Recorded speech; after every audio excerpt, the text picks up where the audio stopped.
welcome to my channel. For today's video guys, this is different video than what I did before because my boyfriend is the one who requests this kind of video and he choose common word or phrases in English and I will be translated it to Bicol.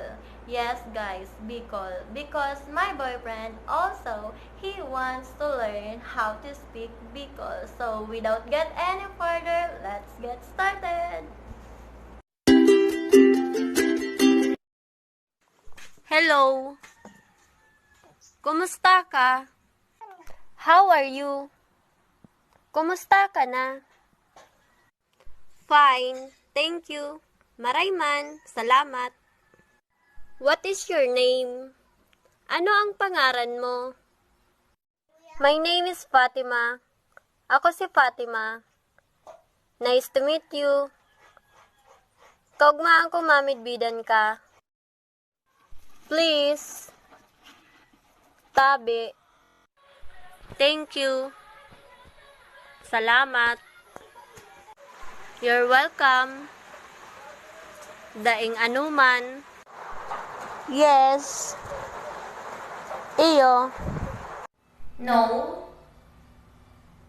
Daing. Excuse me. Madali sana tabi. I'm sorry.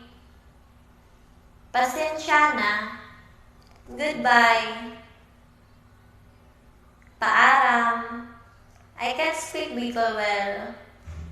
Day ako magtaram ki Bicol na Maray. Do you speak English? Tatao ka magtaram ki English. Good day. Maray na aldaw. Good morning. Maray na aga. Good noon. Maray na udto. Good afternoon.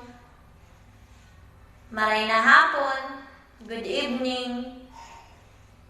Maray na bangge. To you all, sa Indogabos, I don't understand. Dahil ko nasasabutan, where is the toilet? Sain ang banyo?